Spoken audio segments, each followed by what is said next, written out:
राधा स्वामी सतकथा जी। नैनीताल जमीन खरीदनी।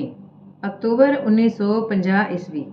हजूर सतगुर सच्चे पिता जी ने जदों नैनीताल वाली जमीन खरीदनी सी तां लाल कुआं तो तुलसीदास भाई सोहन सिंह रायविंड वाले दा रिश्तेदार सतगुर सच्चे पिता जी दे दर्शन करन वास्ते दिल्ली आया। उसने सतगुरां दे चरनां विच अर्ज कीती, सच्चे पातशाह जी, लाल कुआं ਅਤੇ ਹਲਦਵਾਨੀ ਦੇ ਵਿਚਕਾਰ ਸੜਕ ਦੇ ਨਾਲ ਇੱਕ ਫੌਜੀ ਦੀ 5 ਮੁਰੱਬੇ ਜ਼ਮੀਨ ਹੈ ਤੇ ਉਹ ਵੇਚਦਾ ਹੈ ਜੀ। ਨਹਿਰ ਦਾ ਪਾਣੀ ਜ਼ਮੀਨ ਦੇ ਵਿੱਚ ਪੈਂਦਾ ਹੈ, ਪਰ ਜ਼ਮੀਨ ਵਿੱਚ ਕੁਝ ਪੱਥਰ ਵੀ ਹਨ। ਗੰਨਾ ਅਤੇ ਝੋਨੇ ਦੀ ਫਸਲ ਬਹੁਤ ਹੁੰਦੀ ਹੈ। ਹਜੂਰ ਸਤਿਗੁਰੂ ਜੀ ਨੇ ਫਰਮਾਇਆ, ਜਾ ਕੇ ਦੇਖ ਆਓ, ਪਸੰਦ ਆ ਜਾਵੇ ਤਾਂ ਲੈ ਲੈਣਾ। ਸਤਿਗੁਰ ਸੱਚੇ ਪਿਤਾ ਜੀ ਨੇ ਸੋਹਣ ਸਿੰਘ ਨੂੰ ਉਹਨਾਂ ਦੇ ਨਾਲ ਜਾਣ ਲਈ ਹੁਕਮ ਫਰਮਾਇਆ ਅਤੇ ਬਚਨ ਕੀਤਾ, ਜੇ ਪਸੰਦ ਆ ਜਾਵੇ ਤਾਂ ਖਰੀਦ ਲੈਣਾ। ਹਜੂਰ ਸਤਿਗੁਰੂ ਜੀ ਨੇ ਪਾਣੀ ਵਾਲੀ ਥਰਮਸ ਵਿੱਚ 5000 ਰੁਪਏ ਪਾ ਕੇ ਉਹਨਾਂ ਨੂੰ ਦਿੱਤੇ। ਭਾਈ ਸੋਹਣ ਸਿੰਘ ਨੇ ਅਰਜ਼ ਕੀਤੀ, ਜੇ ਆਪ ਜੀ ਦੀ ਦਇਆ ਨਾਲ ਸੌਦਾ ਹੋ ਜਾਵੇ ਤਾਂ ਬਿਆਨਾ ਕਿਸ ਦੇ ਨਾਂ ਲਿਖਵਾਉਣਾ ਹੈ। ਹਜੂਰ ਸਤਿਗੁਰੂ ਜੀ ਨੇ ਫਰਮਾਇਆ, ਤੇਰੇ ਪਸੰਦ ਆ ਜਾਵੇ ਤਾਂ ਬਿਆਨਾ ਦੇ ਦੇਵੀਂ ਅਤੇ ਆਪਣੇ ਨਾਂ ਹੀ ਲਿਖਵਾ ਲਵੀਂ। ਫਿਰ ਸਾਨੂੰ ਪਤਾ ਭੇਜ ਦੇਣਾ, ਅਸੀਂ ਕਿਸੇ ਸਾਧ ਨੂੰ ਭੇਜ ਦੇਵਾਂਗੇ। ਤੂੰ ਬਿਆਨਾ ਦੇ ਕੇ ਜ਼ਮੀਨ 'ਤੇ ਹੀ ਰਹੀਂ। ਭਾਈ ਸਾਹਿਬ ਸੋਹਣ ਸਿੰਘ ਜੀ ਉਸ ਦੇ ਨਾਲ ਚਲੇ ਗਏ। ਜਾ ਕੇ ਜ਼ਮੀਨ ਦੇਖੀ ਤਾਂ ਮੌਕਾ ਬਹੁਤ ਚੰਗਾ ਸੀ। ਜ਼ਮੀਨ ਵਿੱਚ ਪੱਥਰ ਸੀ, ਪਰ ਇਹ ਜ਼ਮੀਨ ਨੈਨੀਤਾਲ ਦੀ ਵੱਡੀ ਸੜਕ ਦੇ ਨਾਲ ਸੀ। ਹਲਦਵਾਨੀ ਸ਼ਹਿਰ ਵੀ ਨੇੜੇ ਸੀ ਤੇ ਲਾਲ ਕੁਆਂ ਰੇਲਵੇ ਸਟੇਸ਼ਨ ਵੀ ਨਾਲ ਸੀ। ਉਹਨਾਂ ਨੇ ਹਲਦਵਾਨੀ ਜਾ ਕੇ 25000 ਰੁਪਏ ਵਿੱਚ ਸੌਦਾ ਕਰ ਲਿਆ ਤੇ ਬਿਆਨਾ ਦੇ ਕੇ ਅਸ਼ਟਾਮ ਲਿਖਵਾ ਲਿਆ। ਫਿਰ ਹਜੂਰ ਸਤਿਗੁਰੂ ਜੀ ਦੇ ਚਰਨਾਂ ਵਿੱਚ ਅਰਜ਼ ਕਰਕੇ ਚਿੱਠੀ ਪਾ ਦਿੱਤੀ। ਚਿੱਠੀ ਮਿਲਦਿਆਂ ਹੀ ਸਤਿਗੁਰ ਸੱਚੇ ਪਿਤਾ ਜੀ ਨੇ ਭਾਈ ਬੇਲਾ ਸਿੰਘ, ਗਿਆਨ ਸਿੰਘ ਅਤੇ ਭਾਈ ਕੁੰਦਨ ਸਿੰਘ ਨੂੰ ਹਲਦਵਾਨੀ ਜਾਣ ਦਾ ਹੁਕਮ ਦਿੱਤਾ। ਇਹ ਤਿੰਨੇ ਤੀਸਰੇ ਦਿਨ ਰਾਤ ਉੱਥੇ ਪਹੁੰਚੇ। ਭਾਈ ਬੇਲਾ ਸਿੰਘ ਪੱਥਰ ਵਾਲੀ ਜ਼ਮੀਨ ਵੇਖ ਕੇ ਬਹੁਤ ਨਾਰਾਜ਼ ਹੋਇਆ। ਭਾਈ ਸੋਹਣ ਸਿੰਘ ਜੀ ਚੁੱਪ ਰਹੇ। 5 ਦਿਨਾਂ ਮਗਰੋਂ ਸਤਿਗੁਰ ਸੱਚੇ ਪਿਤਾ ਜੀ ਸੰਗਤ ਸਮੇਤ ਉੱਥੇ ਪਹੁੰਚ ਗਏ। ਜ਼ਮੀਨ ਦੇ ਚਾਰੇ ਪਾਸੇ ਦ੍ਰਿਸ਼ਟੀ ਪਾ ਕੇ ਬਹੁਤ ਖੁਸ਼ ਹੋਏ। ਹਜੂਰ ਸਤਿਗੁਰੂ ਜੀ ਨੇ ਧਨਪਤ ਰਾਮ ਨੂੰ ਹੁਕਮ ਫਰਮਾਇਆ, ਜਾ ਕੇ ਬੋਰਡ 'ਤੇ ਗੁਰੂ ਫਾਰਮ ਲਿਖਵਾ ਲਿਆ।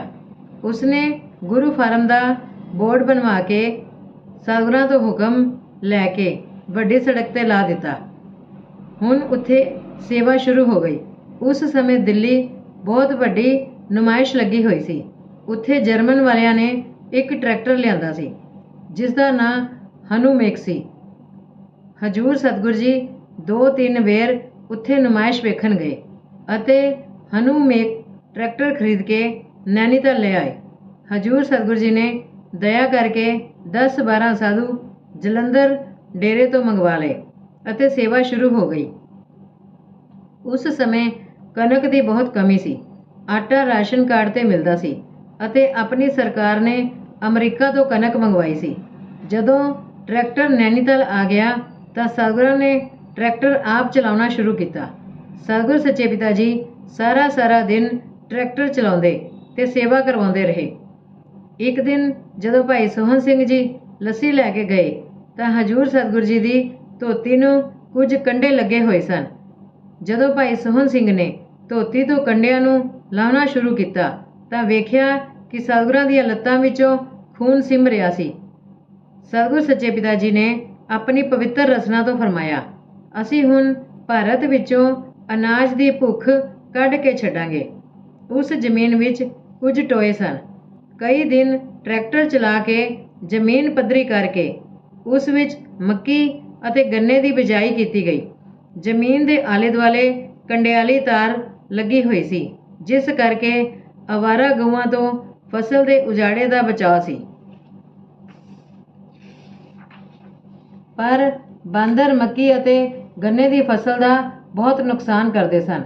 ਸਤਿਗੁਰਾਂ ਭਾਈ ਮਾਨ ਸਿੰਘ ਨੂੰ ਫਸਲ ਦੀ ਰਾਖੀ ਕਰਨ ਦੀ ਸੇਵਾ ਬਖਸ਼ੀ। ਉਸ ਸਾਲ ਮੱਕੀ ਅਤੇ ਗੰਨੇ ਦੀ ਫਸਲ ਬਹੁਤ ਹੋਈ। ਖੰਡ ਬਣਾਉਣ ਦੀ ਮਸ਼ੀਨ ਲਿਆਂਦੀ ਗਈ। ਇਸ ਤਰ੍ਹਾਂ ਸਤਿਗੁਰਾਂ ਇੱਕ ਬੰਜਰ ਤੇ ਬੇਆਬਾਦ ਜ਼ਮੀਨ ਨੂੰ ਆਬਾਦ ਤੇ ਖੁਸ਼ਹਾਲ ਕਰ ਦਿੱਤਾ। ਸਤਿਗੁਰ ਸੱਚੇ ਪਿਤਾ ਜੀ ਇੱਥੇ ਕਈ ਦਿਨ ਰਹਿ ਕੇ ਸੇਵਾ ਕਰਵਾਉਂਦੇ ਸਨ। ਸਮਾਂ ਆਉਣ ਤੇ ਭਾਰਤ ਵਿੱਚ ਅਨਾਜ ਦੀ ਕੋਈ ਕਮੀ ਨਾ ਰਹੀ ਤੇ ਸਤਿਗੁਰਾਂ ਦਾ ਬਚਨ ਪੂਰਾ ਹੋਇਆ। ਬਾਅਦ ਵਿੱਚ ਸਤਿਗੁਰਾਂ ਗੁਰੂ ਫਾਰਮ ਆਪਣੀ ਹੀ ਸੰਗਤ ਦੇ ਜੀਆਂ ਨੂੰ ਦੇ ਦਿੱਤਾ ਅਤੇ ਸਾਰੇ ਸਾਧਾਂ ਨੂੰ ਵਾਪਸ ਜਲੰਧਰ ਡੇਰੇ ਸੱਦ ਲਿਆ।